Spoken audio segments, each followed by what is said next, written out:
Ya tuvimos la oportunidad de ver delitos contra el patrimonio. Hemos podido primero dar cuenta que lo que caracteriza a los delitos contra el patrimonio es que tienen una estrecha relación con el derecho civil y el derecho mercantil. Eh, Estamos también de acuerdo en que se trata de un bien jurídico diverso, en este caso el patrimonio, la propiedad que los seres humanos alcanzan a lo largo de su trabajo, como la fuerza vital empleada, em, y esta a su vez traducida ambiguamente en papel moneda, y el papel moneda que se materializa en objetos que pueden algunos ser tangibles, otros intangibles, lo que nos ocupa a los fraudes, a los robos y a los abusos de confianza es tanto a lo que es tangible como a lo que no es tangible, pues observamos que así como podemos hablar de una cosa mueble en términos materiales, también podemos hablar de dinero, por ejemplo, este dinero que se ocupa de estar en las cuentas bancarias. De allí que lo podemos allí también ver traducido. El abuso de confianza, tuvimos a bien saber que se trata de lo que una persona realiza yendo más allá de las atribuciones que inicialmente se pactaron y claro, el delito es posterior a la celebración de ese acuerdo.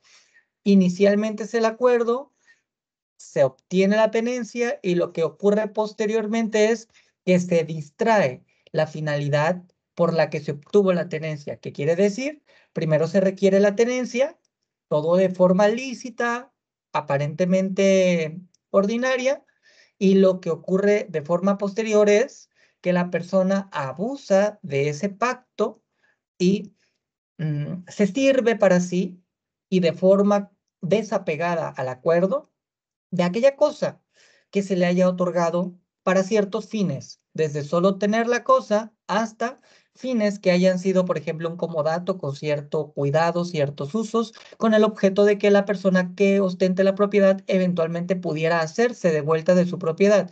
Y el abuso de confianza es que ya cuando la persona requiere la cosa o la cosa es distraída de su naturaleza, de su fin, para otra distinta, entonces allí ya estamos en el abuso de confianza. El abuso de confianza entonces es posterior al pacto que era originalmente lícito. ¿Por qué lo enfatizo? Porque el fraude tiene la característica de que uno de los elementos esenciales no solamente es el aprovechamiento ilícito de una cosa mueble, sino que este aprovechamiento, este lucro, em, es el instrumento, perdón, es el fin para que se pueda servir la persona propietaria de la cosa, bueno, no propietaria, que tiene la cosa, em, pero empleando una instrumentalización de engaños. El engaño es el modo de realizar el comportamiento y este a su vez tiene el génesis del pacto ya viciado. Recuerden que el civil, el contrato, uno de los elementos esenciales es que esté libre de vicios y de mala fe. En el abuso de confianza, puede que el pacto inicial haya sido libre de vicios, de buena fe, pero el fraude tiene vicios, es de mala fe desde el inicio, pues se modifica la realidad para que parezca lícito, para que la persona víctima caiga en la trampa. O la persona víctima tiene un entendimiento equivocado de la realidad y la persona que está fraudeando se aprovecha de ese error y se sirve, lucra, se beneficia en perjuicio de la otra persona. No solamente desde lo objeto material, sino incluso desde lo económico también. Y vamos a ver aquí en lo genérico pues, algunas de las características. Para destacarlas, de lo que vamos a entender un poquito más adelante como fraudes específicos que tienen pues ciertas cualidades comisivas que les dan una esencia propia. De estos que vamos a ver en cuanto a los específicos, vamos a destacar dos que son los que genuinamente se trata de delitos plenamente autónomos, que no invocan o no se limitan solamente a lo que prevé el fraude genérico. Por ello es primero necesario entender el fraude genérico para luego entonces podernos ir a lo específico de los fraudes específicos. Hablo, les adelanto, de la simulación de actos y la administración fraudulenta. Esos son los fraudes específicos que se verán de forma posterior, pero vamos primero con el lenguaje simple y llano del lenguaje perdón, del fraude genérico. Obtención ilícita, claro, de un objeto o lucro indebido. En este caso, el verbo de acción es la obtención de la cosa. Objeto mueble, entendida como algo tangible, dinero, cosas, laptops, materia, vaya, no de inmuebles, por supuesto, aunque aquí esta podría llegar a tener una apertura a lo inmueble, em, o un lucro indebido. Este lucro indebido es también una forma, un aprovechamiento ilícito de un alguien en perjuicio de otra persona. A diferencia del contrato, donde lo normal es que por ejemplo, un contrato de compra y venta, se pacte y todo tenga una pinta lícita y de forma posterior a lo lícito se incumple con el contrato, pues lo que sigue es una rescisión de contrato. En este caso, el fraude es una maquinación mediante la cual simula buena fe para enriquecerse, aprovecharse de forma ilícita de un objeto o de un beneficio económico, enriqueciéndose de forma indebida, por supuesto, en perjuicio del peculio, del patrimonio de otra persona. Y ahora te dice de qué manera. Mediante el empleo del engaño de la parte ofendida, a la parte, perdón, mediante el empleo de engaño a la parte ofendida, o aprovechando el error en que se encuentra. Justo como al inicio lo comentábamos, em, puedo yo generar una maquinación para simular una realidad y de esa manera conducir como en una trampa a la parte ofendida para que la parte ofendida crea que se trata de buena fe y entonces, ya sea que me proporcione dinero, me proporcione un objeto, y yo incumplo con la parte que yo acordé, pero desde un momento inicial yo no iba a cumplir, solo simulé que iba a cumplir. Y disfracé todo para que la parte que resultó agraviada creyera que yo iba a cumplir.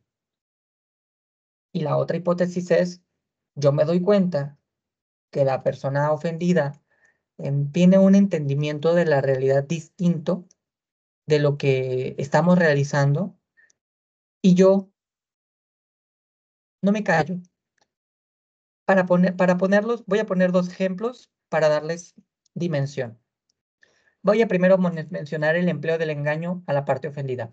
Recuerdo que incluso lo comenté aquí en clase, pero por si no lo recuerdan o no lo comenté, se da mucho aquí en donde yo radico en la entidad de Colima, que el servicio de transporte Didi em, acude a determinados puntos para recepcionar objetos que fueron previamente pactados en compra y venta. Estos pueden ser a través de Facebook, por ejemplo, donde alguien está vendiendo, por poner un ejemplo, un videojuego, una PlayStation, y lo que ocurre de forma posterior es que una persona que va a ser la compradora le dice a la persona vendedora que quiere comprar el PlayStation y que le va a mandar un Didi para que le deje el Didi o el Uber, como ustedes lo conozcan, a la persona Didi o Uber va a dejar allí la consola PlayStation y lo que esperaría la persona vendedora, pues es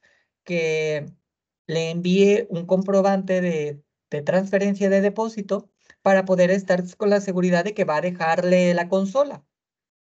Lo que se hace aquí en Colima es que se maquina, ese screenshot se altera y de forma posterior se envía y la persona que está vendiendo cree que la transferencia sí se realizó, pero que está en proceso. Hay unos bancos que de forma inmediata no reflejan el enriquecimiento y lo hacen de forma posterior, por ejemplo, Santander, por ejemplo, a veces BBVA. Entonces hay que esperar poquito. Por lo que las personas al ver que está en proceso, creen que les va a llegar esa transferencia, porque no saben que ese screenshot en realidad está editado por aplicaciones para editar las imágenes y números y les ponen los números de las cuentas bancarias que previamente proporcionaron para que les hicieran esas transferencias. Entonces aparece allí una información que concuerda con lo que se pactó, pero solo porque está así disfrazado. Por lo que las personas ya sueltan su consola, por poner ese ejemplo, y el Uber o el Didi se van, se llevan la consola y puede incluso que el conductor de ese servicio de Didi o de Uber genuinamente no conocen que están siendo instrumentalizados por otra persona que es la compradora, que es la que simuló una transferencia, pero esto era a priori. La persona fraudulenta o defraudadora, como le quieran mencionar, ya sabía que no iba a pagar y ya tenía maquinado el instrumento para engañar. Solo se aseguraba de obtener el producto del delito para entonces enviar el objeto final de su delito, que es el screenshot con una transferencia que nunca realizó, para causar en la parte vendedora la sensación de que se estaba tratando de algo lícito. Todo estaba disfrazado, fue un engaño.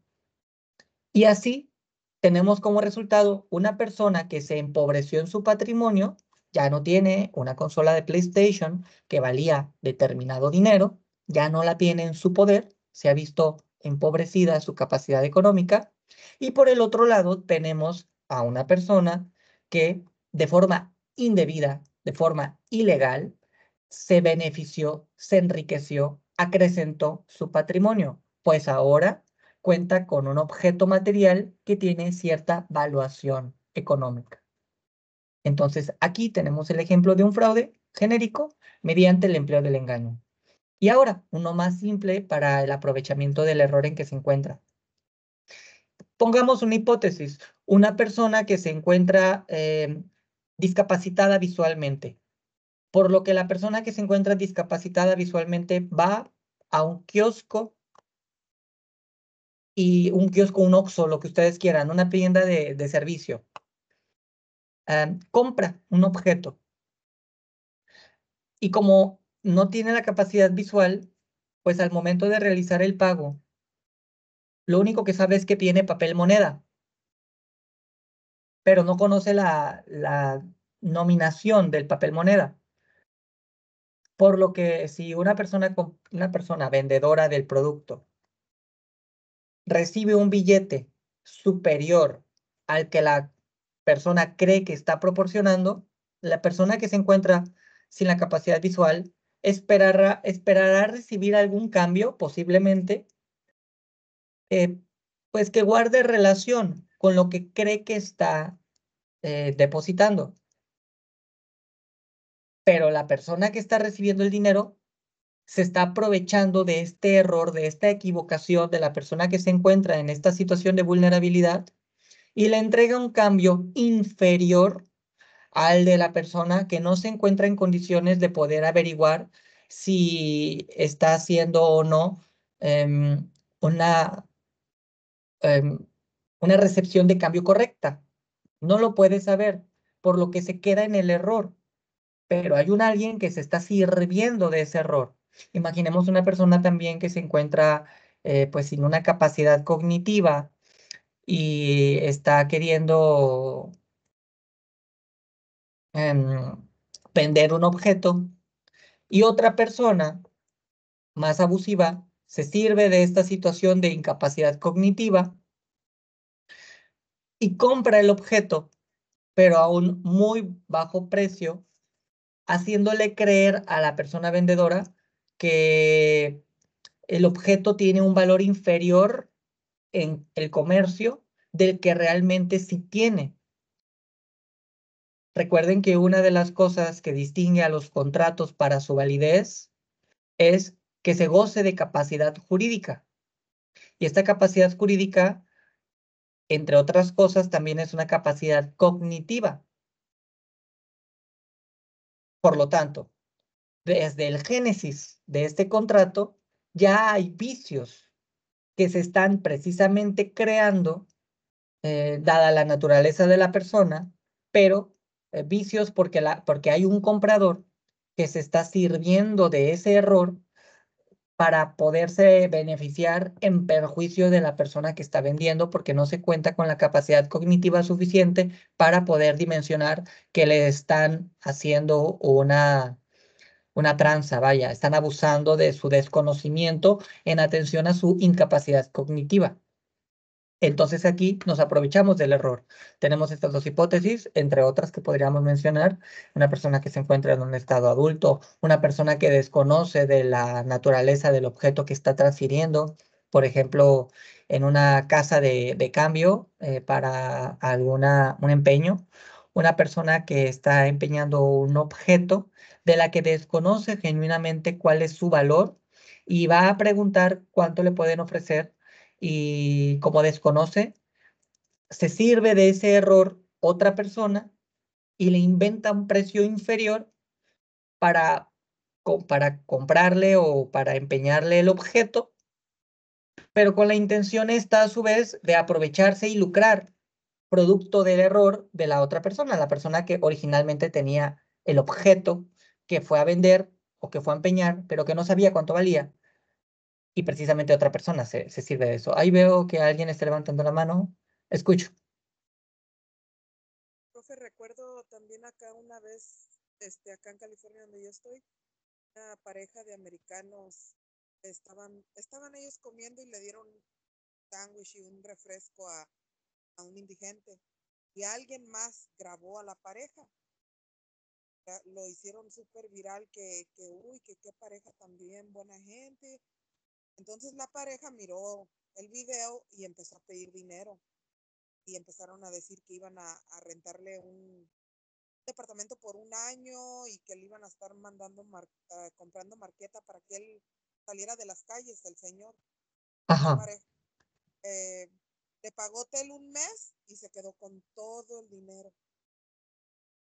Se fueron a pasear a Europa y anduvieron subiendo fotos, se dieron cuenta y aquí pues el departamento de policía local empezó a decir que ya no les estuvieran mandando dinero.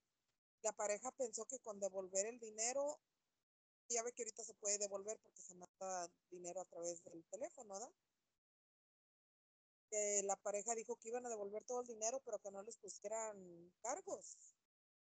Y dijeron que sí, que les iban a poner cargos penales. No, yo, pues obvio, no sé de qué, pero llegaron al extremo de que los llevaron, aquí te dicen llevarte a corte, cuando ellos dijeron, no, vamos a devolver todo el dinero, pero no nos pongan multas, no nos pongan castigos, no, dijo, que los vamos a poner por abuso de confianza y por echarle mentiras a ustedes, a la gente que les donaran dinero para sacar a este hombre de la calle y nomás le pagaron 30 días de un hotel y ni se volvieron a acordar de darle dinero, ellos paseándose todo el dinero que... Sí, esto puede ser un gran ejemplo. Muchas gracias. Me parece bastante útil porque efectivamente, a diferencia del abuso de confianza, donde en un primer inicio todo pacto, toda transferencia tiene un origen lícito y de forma posterior se distrae. Aquí no solamente puede que en un primer inicio se realizó y se concretó todo el dinero que se recibía para un determinado fin específico, punto, eso fue un hecho, pero aquí donde se vuelve fraude es que esta pareja empieza a hacer, por lo que entendí, em, pues una especie de viralización con el objeto de solicitar apoyo para supuestamente apoyar a una persona que se encontraba en estado de necesidad. Sin embargo, se trató de una simulación toda vez que la pareja pues maquinaba esta información para que pareciera real, pero lo que realmente ocurría es que una vez obtenido el dinero, era aprovechado para fines propios de la pareja y no para los fines altruistas que supuestamente iba a realizar. Entonces sí era una simulación, estamos de acuerdo por lo que entendí. Muy bien, pues sí, efectivamente ese es un gran ejemplo de no aprovecho del error, sino empleo del engaño. Pues hay todo un discurso, toda una estructura videográfica y textual difundida para que se crea por parte de las personas que reciben el mensaje una intención. Las personas que reciben el mensaje confían en el mensaje, aportan con esos fines altruistas y pues no se trataba de fines altruistas.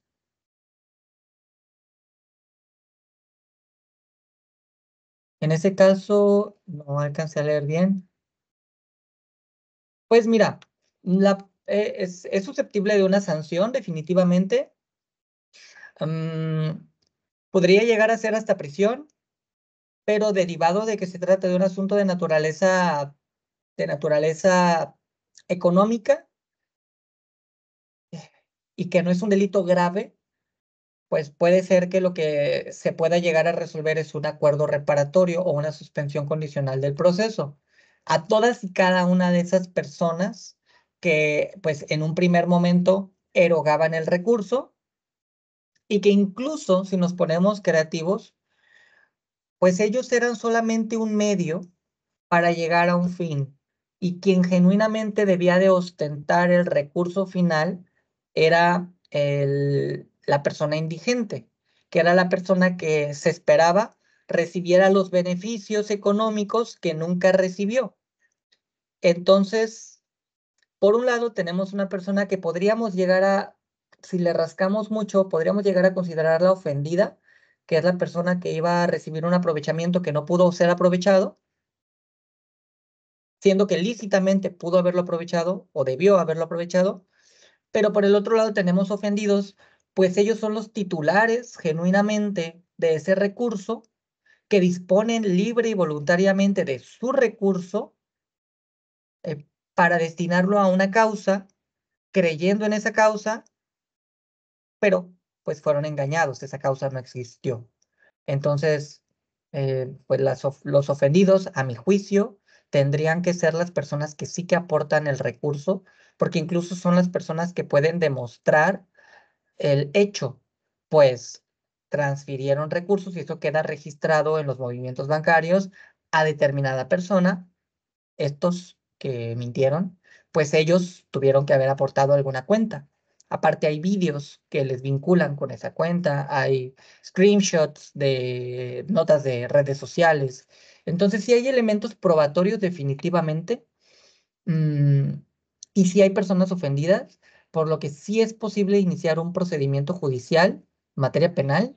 Considero que es susceptible de una salida alterna, no tan dramática como un juicio y prisión, pero definitivamente el hecho por su naturaleza y la calidad probatoria puede no quedar impune, pero no hay que vender la fantasía de que todo delito va a tener como suerte jurídica final la prisión, porque eso es falso. Y nos toca a nosotros como abogadas y abogados decirle a los usuarios que no todo es prisión, pero no porque no todo sea prisión, quiere decir que se queda impune. Bueno, vámonos rápidamente a rascar un poco de toda la estructura que solemos rascar para que no nos gane el tiempo. Vamos, ya veo a la mitad. Primeramente, se trata, como ya lo pudimos observar, en forma del análisis típico de lo que describe la conducta penal o obtención lícita de un objeto o lucro indebido mediante el empleo del engaño por la parte ofendida o aprovechando el error en que se encuentra. Ese es el tipo penal. Ya lo pudimos analizar. Ahora, en cuanto a conducta, es una acción, pero es una acción dolosa. Quiere decir que desde el inicio de esta acción hay móviles y una gran voluntad por realizar el comportamiento.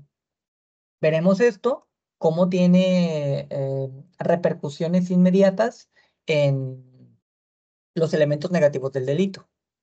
Aquí, en cuanto a acción dolosa, la acción, el verbo rector es engañar a la víctima, realizar maquinaciones o mentiras, como las que ahorita platicamos con los ejemplos, y con ello obtener un lucro. Este lucro, pues, es indebido porque es producto de esta maquinación dolosa.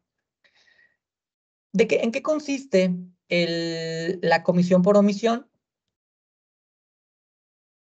También dolosa, necesariamente. Aquí es especialmente el aprovechamiento del error. Yo no estoy realizando de manera activa el comportamiento criminal, sino que una vez que soy sabedor de un algo que es indebido, lo dejo ser y me aprovecho de eso, como lo que platicamos de la persona que se encuentra sin capacidad visual y que yo, como persona que voy a servirme del aprovechamiento, yo no estoy diciéndole qué billete me dé.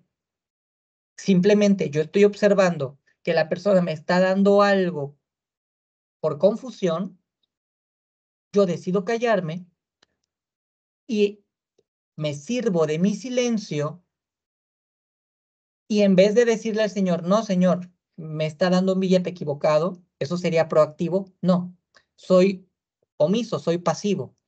Simplemente me sirvo del error en el que la persona se está conduciendo y me quedo, retengo el billete y le entrego el cambio que la persona cree que le toca recibir porque cree que me dio un billete de menor valor. Mucho pasa, por cierto, con los extranjeros cuando van a algún otro lugar, o nosotros y nosotras mismas cuando vamos a algún otro lugar creyendo que las cosas tienen un determinado valor, pero que en realidad tienen otro, pero nos lo modifican, nos lo inflan, porque nos ven cara de turistas y por lo tanto, como no somos oriundos del lugar, pues no sabemos cuánto valen las cosas. Entonces, pues nosotros nos encontramos en un error y las personas vendedoras se sirven de eso que nosotros ignoramos, para ellos enriquecerse de forma indebida. Entonces, de aprovechamiento del error, la víctima tiene una falsa percepción de la realidad, creencia incorrecta, y el imputado, la persona que incurre en el delito, emplea esa falsa creencia para obtener el lucro, como los ejemplos que justo se mencionan. Y aquí hago una serie de precisiones que ya adelanté, nada más las voy a mencionar para que queden claras. Para que se pueda atribuir un resultado de afectación por motivo de fraude, se subraya, la víctima debe entregar el objeto por haber sido engañada. O sea, debe de existir ese empobrecimiento, producto de ese engaño, o por estar en el error, la otra hipótesis del fraude. Y el imputado o la imputada tiene conocimiento de ello y por eso lo obtiene. O sea, sabe que la persona está en un error, o por supuesto que sabe que está realizando una maquinación para obtener un resultado indebido, y precisamente como es sabedor o sabedora, se permite enriquecerse sabiendo que es incorrecto. O sea, aquí hay un elemento esencial que es producto del dolo cognitivo, sé, entiendo lo que estoy haciendo, pero también volitivo. Es mi voluntad que, pese a que sé que es incorrecto, es mi voluntad realizar ese comportamiento. Es mi voluntad empobrecer el patrimonio de otra persona para enriquecer el mío de forma indebida, ya sea por engaño o porque yo estoy creando la trampa. ¿Bien? Es decir, el engaño o aprovechamiento del error deben ser contemporáneos a la obtención de lucro. O sea, justo en el momento en el que se están suscitando el hecho, es porque o hubo un engaño previo y producto de ese engaño previo yo me enriquecí, o hubo un error y producto de ese error yo me estoy enriqueciendo. Pero todo debe de suscitarse así, ¿sí? Primero yo genero el engaño y de forma posterior obtengo el resultado. Primero se cae en el error, advierto ese error y me enriquezco de ese error. Todo se está suscitando en un mismo momento, es un hecho propio que se da, como el ejemplo que les mencioné del Uber, del objeto este, que una persona cree que está celebrando un acto de comercio, perdón, de compra y venta, pero en todo momento fue falso. Podríamos ver con otros actos. Son elementos cognitivos de la conducta. No pueden ser posteriores a la obtención de lucro. O sea, no puedo yo realizar el engaño de forma posterior a la conducta. La conducta, pues, es la transferencia del objeto. Por ejemplo, vendí el Xbox o el PlayStation de que les platiqué en 6,000 pesos. El Xbox podría costar, o el PlayStation, lo que se les ocurra, podría costar en el comercio 12,000, pero yo tengo una necesidad por venderlo. Entonces lo vendí en 6,000 porque me urge el dinero. Ya lo vendí, ya lo transferí a otra persona. Todo bien, todo lícito. Pero no borré la publicación. Entonces hay otra persona que me quiere comprar esa consola y esta no me ofrece 6, me ofrece 8,000. Y yo, pues, quiero los 8. Entonces le pido al que le vendí primero que me lo devuelva, porque ya me arrepentí, porque acá me están ofreciendo más. Pero el acto yo ya lo realicé, solo que me estoy arrepintiendo porque quiero más dinero. Allí ya no podemos hablar de un fraude, porque no hubo vicios, el precio se acordó, la cosa se acordó y todo se cumplió. No hubo engaños en ningún momento. Así es, la venta fue bien hecha.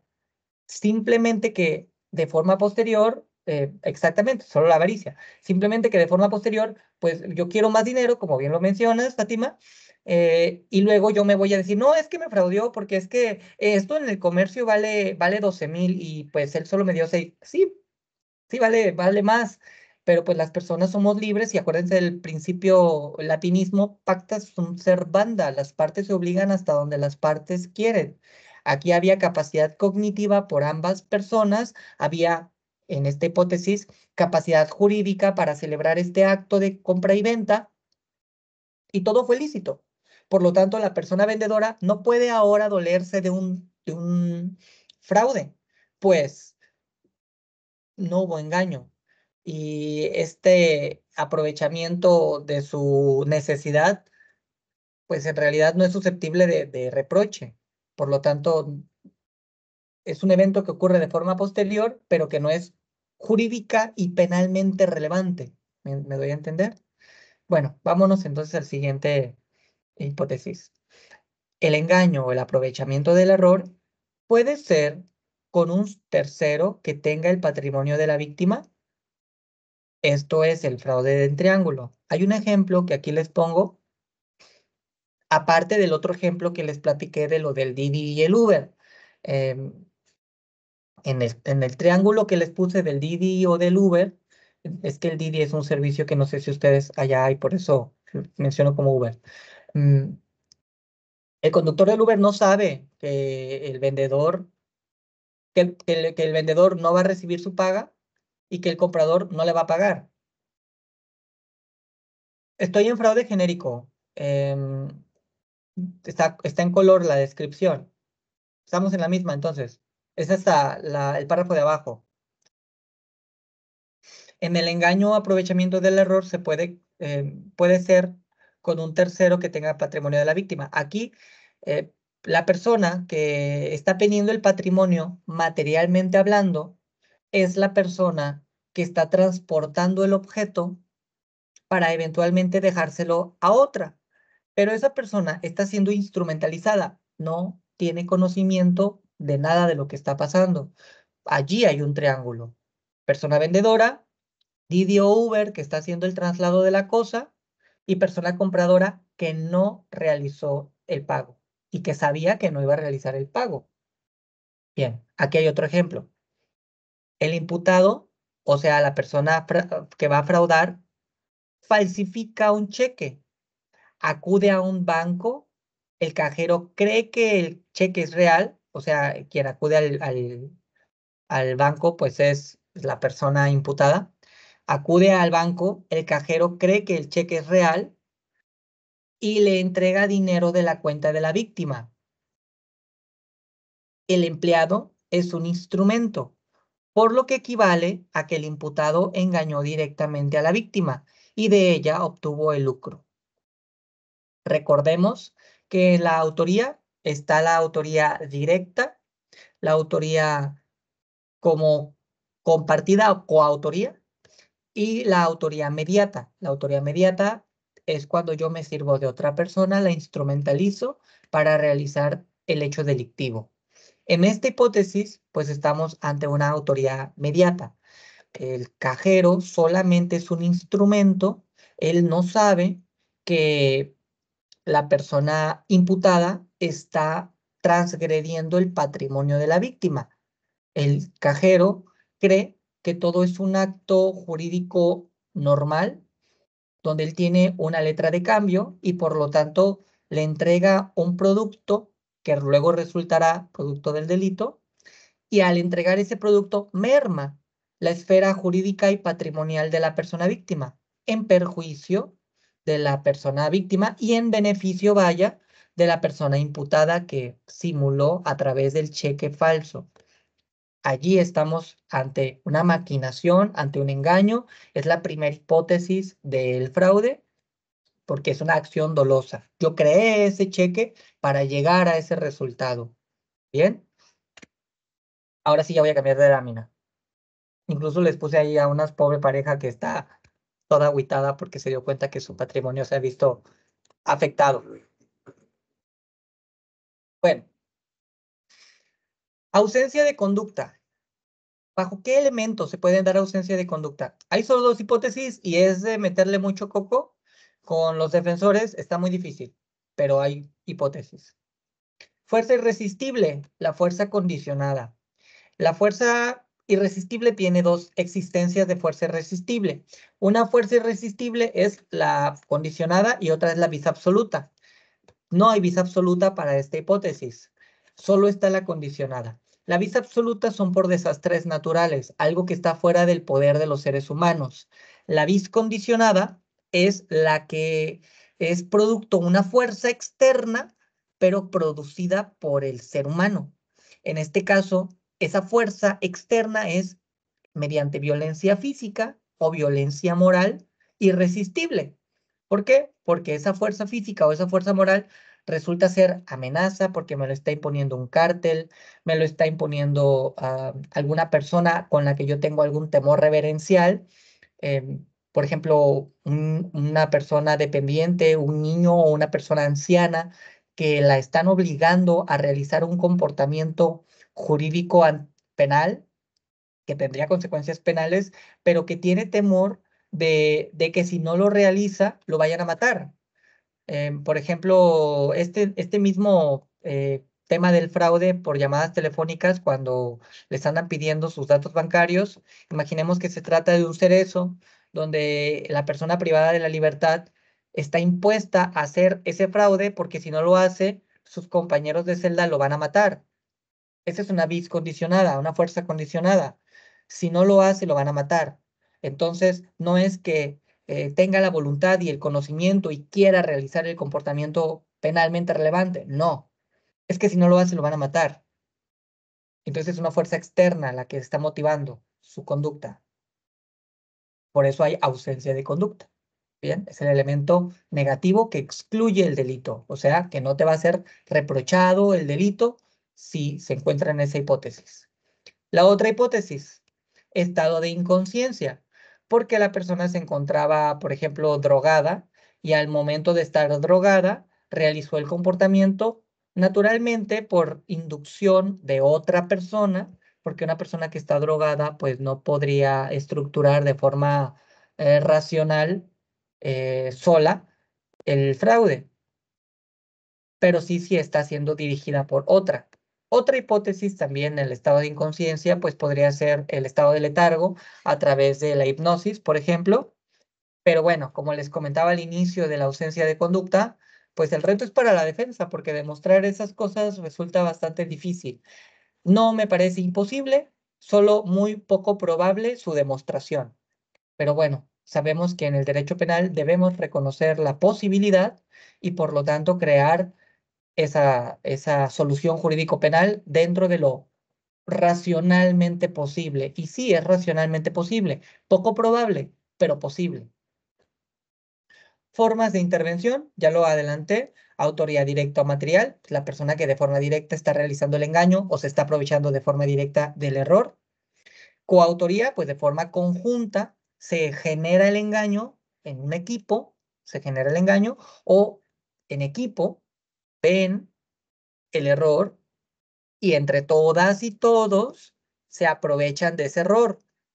Hacerle plática al señor que no ve para que ni cuente o no sienta los billetes que le devolvieron de cambio o no alcance a contar las monedas o lo que sea, que pudiera fungir como un dominio del hecho para que la persona que es víctima no se pueda dar cuenta de que está siendo empobrecida con la finalidad, por supuesto, de que haya un grupo de personas en la coautoría que sí se vean beneficiadas, que lucren producto de ese error. Y la autoría inmediata, pues ya la platicamos bastante, sobre instrumentalizar a otra persona para servirse de su uso instrumentalizado y llegar al peculio, patrimonio de la víctima de forma indebida. Bueno, otras formas de intervención es la participación, instigador, inductor o el anterior autor o autora material, perdón, intelectual, la persona que instruye, que se realice el comportamiento, pero no lo materializa, lo instruye, lo dirige verbalmente, pero no lo materializa. Quien lo materializa sería la persona autora directa. Y en complicidad, ya lo hemos platicado, pues es la persona o personas que de forma anterior o posterior al hecho concretado facilitan su realización o su no descubrimiento de ese hecho penalmente relevante. Son ante o posteriori. ¿Bien? Nos vamos al tipo penal. Ya veo que por la hora no alcanzaremos a terminar el fraude, pero no importa. Hasta donde lleguemos y le damos continuidad en la clase siguiente. Tipo penal es abierto. Vamos a ver cómo algunos son cerrados, pero en este caso este es abierto. Lo que quiere decir que hay muchas maneras de poder realizar este comportamiento de fraude y tendremos la oportunidad de analizar algunas hipótesis más adelante. Em, Esas maneras son con estos elementos, engaño o error y obteniendo algún tipo de objeto material o algún tipo de lucro patrimonial. Estos lucros no son siempre materiales, puede ser dinero digital u otra clase de objetos que sean valiosos. El Bitcoin, por ejemplo, que es un objeto que tiene valor, pero no es tangible, es digital. Básico, incluye todos los elementos, ¿sí?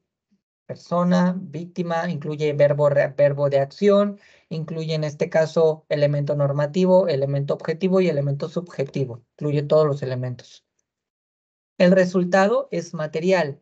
A diferencia de esos delitos que en algún momento he platicado sobre que pueden ser considerados de peligro, en este caso se trata de que efectivamente hay una transgresión directa e inequívoca a la esfera jurídico-patrimonial. Lo pueden constatar ya sea por la ausencia de un objeto o por el empobrecimiento indebido del peculio de una determinada persona. En la ausencia del objeto, pues por ejemplo, en la venta la consola. Ya no tengo la consola tenía un determinado valor, ya no la tengo. Entonces, objetivamente hablando, en el mundo material y real hay un resultado. En el mundo de lo digital, si estoy realizando ahora yo, una compra de un producto y el producto nunca me llegó, solo fue una simulación, pues lo que tengo materialmente hablando es una cuenta bancaria que tenía X cantidad de dinero. Yo me empobrecí con el objeto de enriquecerme a través de un objeto material, pero nunca llegó ese objeto material.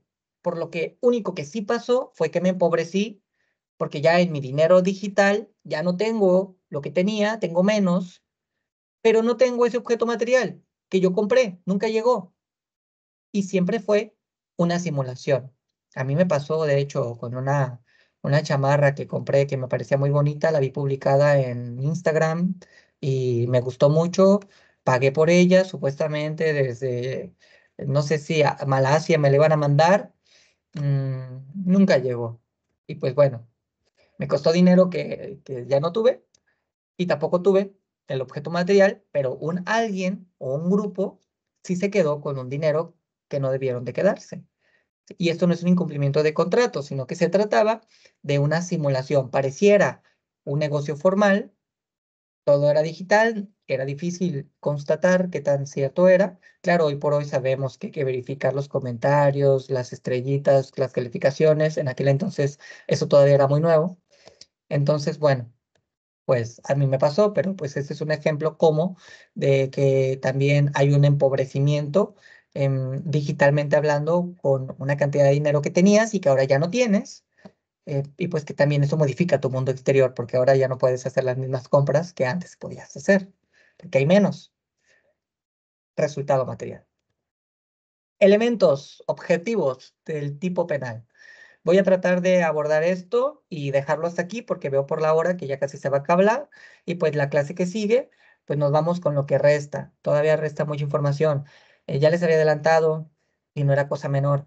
El delito de fraude es un delito muy extenso, de mucho estudio y pues ustedes lo van a poder constatar. Bueno, elementos objetivos. El bien jurídico que se protege, como lo hemos mencionado al inicio, es el patrimonio. Estamos viendo delitos patrimoniales. De hecho, la razón por la que no pude llegar es precisamente porque tuve a una persona detenida por robo a unidad vehicular. Tuvimos nosotros ya la oportunidad de platicar acerca del robo y del robo calificado y vimos que el robo de vehículo pues es también contra el bien jurídico patrimonial y se trata pues de uno de los que están considerados como calificados, o sea que es una pena superior. Y pues ahí lo que se ocupará hacer es, como en este delito, pues demostrar la titularidad de esa propiedad a través de un documento idóneo. En este caso, para lo que les platico de la detención, pues la persona ofendida pues va a demostrarme su factura para poder así acreditar su personalidad como persona ofendida o víctima del delito. Bien, entonces bien jurídico, protegido el patrimonio. Resultado es resultado material, afectación por disminución del patrimonio, ya sea digital, económico o a través de un objeto material tangible u objeto material intangible, como los bitcoins, por ejemplo. Acción, engañar, ya lo vimos. U omisión, aprovechamiento de error o ignorancia. A ver, este Skype es un dolor de cabeza. Déjame ver lo del Skype.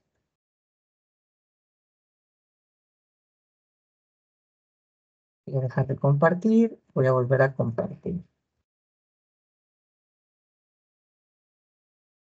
En teoría ya se debería de estar viendo. Pregunto si esto es así. Dice fraude tipicidad Sí, es correcto. y ya se me cambió. Gracias. Ok, ahora mi problema es que tengo que se me trabó a mí la computadora, pero bueno, se alcanza a ver la lámina, ¿verdad? Bien. Entonces, mm, ya estábamos hablando sobre el resultado, afectación por disminución del patrimonio. Acción, engañar u omisión. Me sirvo del error de una persona para que ella se vea perjudicada y yo me encuentre con beneficio. El sujeto activo, o sea, la persona que puede incurrir en este delito, puede ser cualquier persona. Y la persona que puede ser víctima de este delito será cualquier persona que acredite que es la titular de ese derecho. como lo mencioné con lo del tema del robo equiparado, perdón, robo calificado, pues deberá acreditarse ese derecho con el documento idóneo que respalde esa titularidad de derecho real, derecho patrimonial. Objeto material, en este caso el objeto material es la cosa, mueble o inmueble, aquí como pueden ver, sí se puede a través de un inmueble, o también el lucro indebido. Aquí hay dos objetos que, que son lo que se puede obtener. Una cosa, como el PlayStation del que hice mención, es un objeto sobre el que recae el producto del delito. Y la otra cosa que podría llegar a ser, si no se trata de un objeto tangible, pues es un lucro indebido, o sea, algo que económicamente me benefició y perjudicó a otra persona. Referencias o modalidades, aquí ya lo habíamos adelantado, el modo. ¿En qué consiste el modo? Pues en que yo estoy empleando el engaño o en su defecto, empleo el error de otra persona para llegar a un resultado. Si es el engaño, pues yo fui activamente creadora de ese engaño, o si es el error, simplemente fui omisa y permití que el error se suscitara para yo beneficiarme económicamente. Elementos normativos, pues primeramente lo que se considere un lucro o un perjuicio causado es algo que habrá que tomarse en consideración. ¿Qué es lo que habremos de entender por patrimonio? Hay cosas que por su propia naturaleza pueden ser patrimonialmente valiosas, pero que no sean objetivamente susceptibles de valor. Por ejemplo, una cuenta de un videojuego no es algo susceptible de ser considerado valioso. Determinar lo que es el engaño y el aprovechamiento del error. Y nuevamente, obtener el lucro contemporáneos, nunca después.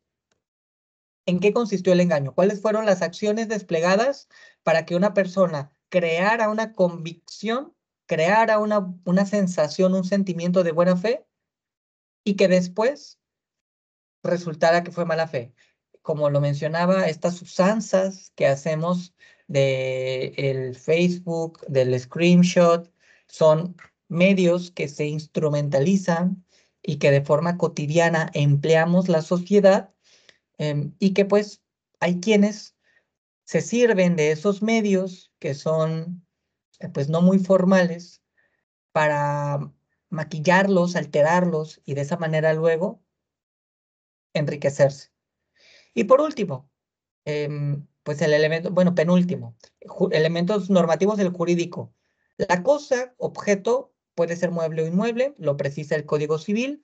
Aquella cosa, mueble o inmueble, pues habremos de precisarla del Código Civil, ¿no? Si se trata de cosa mueble o cosa inmueble, pero que quede debidamente clara. Y la otra, esencialmente relevante, si estamos hablando de un derecho real patrimonial, pues que efectivamente se goce de la calidad jurídica de titular de ese derecho patrimonial a través del documento idóneo y que el consentimiento que se haya expresado sea liberada o liberado de esos vicios. Porque como lo mencioné en el ejemplo este donde la persona luego está queriendo recibir más dinero, si la persona efectivamente expresó su consentimiento y la persona que recibió el objeto a un determinado valor, pues no está incurriendo en un fraude, hay un consentimiento expreso, por lo que no podemos hablar de que me dio algún tipo de tergiversación, de engaño, de nada. Entonces, de ahí que la expresión del consentimiento tiene un peso relevante en el engaño, si este fue o no fue realizado durante la celebración del acto. Si fue un consentimiento completamente libre, pleno, cierto, entonces no estamos hablando de un fraude. Estamos hablando de otra cosa que ni sería jurídicamente relevante. Y por último, elemento subjetivo, reiteradamente mencionado, el dolo, que se cuente con elemento cognitivo y elemento volitivo, elemento capacidad de saber y entender y de desear que lo que ocurra el hecho y para eso realizo todo lo que realizo para llegar a un resultado que sé que transgredirá a una persona y me beneficiará a mí de forma indebida. Y bueno, son las 8:02, lo dejamos hasta aquí. Universidad ITEXE.